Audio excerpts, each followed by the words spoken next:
നമ്മൾ ജീറ്റാറ് മോഷ്ടിക്കാൻ പോകണം. അപ്പോൾ രാത്രി ആയിട്ടുണ്ട്. അപ്പോൾ മാസ്ക് ഇട്ടുണ്ട്, ഡ്രസ്സൊന്നും മാറ്റിയിട്ടുണ്ട് ഗൈസ്. കവാസ്കി ആണെങ്കിൽ നിഞ്ച കവാസ്കി ഇവിടെ ശരിയാക്കാൻ കൊടുത്തിട്ടില്ല. ഒക്കെ ഡിഫൻഡർ തന്നെയായിരിക്കും നല്ലത് ഗൈസ്. നമ്മുടെ ചിൻചാനും പിൻചാനും അവരിപ്പോൾ അവർക്കൊരു വീട് പോലെ നമ്മുടെ പഴയ വീടാണ് അവരിപ്പോൾ ഉള്ളത്.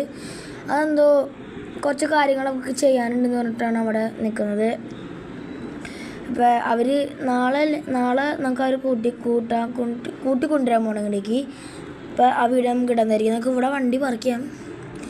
നമുക്ക് അതിന് ശേഷം ബൈക്ക് മോഷ്ടിക്കാൻ വന്ന പോലെ തന്നെ സെയിം ഇവിടെ തന്നെ പാർക്ക് ചെയ്തേക്കണം. നമുക്ക് ഫസ്റ്റ് തന്നെ ആ പോലീസിനെ അങ്ങ് ടേക്ക് ഡൗൺ തീർത്തോളാം. മതിലുമ്പോൾ കയറിക്കാം. അയ്യോ എൻ്റെ അമ്മ പുറം പൊളിഞ്ഞു. ചോരയൊക്കെ പോയി. നമുക്കൊരു സ്നൈപ്പർ തന്നെ എടുക്കാം. ഹെഡ് ഷോട്ടല്ല, ബോഡി ഷോട്ടായിരിക്കും.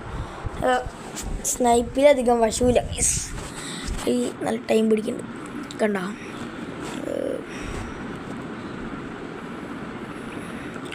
നമുക്ക് ഓക്കെ, ആൾ മരിച്ചിട്ടുണ്ട്. സ്ലോ മോഷൻ മോഡായാലോ, ഓടിയാണ്ടെടുക്കാം. അപ്പോൾ ലൈക്ക് ചെയ്യുക. അപ്പോൾ ഇന്നത്തെ ലൈക്ക് ടാർഗറ്റ് 10 തന്നെയാണ്.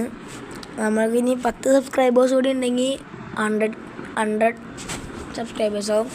100 സബ്സ്ക്രൈബേഴ്സ് ആയിക്കഴിഞ്ഞാൽ നമുക്ക് ഗീവ് അവേ ഉണ്ടെന്ന് അറിയാമല്ലോ എല്ലാവർക്കും. അത് കാർ പാർക്കിങ്ങിൽ ഞാൻ പറഞ്ഞുതരാം. അത് ജസ്റ്റ് ഇത്രയേ ഉള്ളൂ. നമ്മൾ ഒരു ദിവസം ഒരു റൂം ഇടും കാർ പാർക്കിങ്ങിൽ. അതിൽ ഫസ്റ്റ് എന്തെങ്കിലും മെസ്സേജ് അയക്കണമൊക്കെയായിരിക്കും ആ കാറ് കൊടുക്കണേ. കൂടെ ഒരു കാറും പിന്നെ കൂടെ വേണമെങ്കിൽ ഒന്നിലെ പൈസയും കിട്ടും, അല്ലെങ്കിൽ വേറെ കാറും തരാം. നമുക്കൊരു സെക്കൻഡ് കാറായിട്ട് BMW ഉദ്ദേശിക്കണേ. നിങ്ങൾ പറ, നമ്മുടെ ബൈക്ക് ഓടിയിരിക്കുന്നുണ്ട്. പക്ഷേ കഴിച്ച് ജീറ്റർ ഭയങ്കര ഇഷ്ടപ്പെട്ടു. അപ്പോൾ ഇന്നത്തെ വീഡിയോ ഇത്രയുള്ളൂ. ബൈ.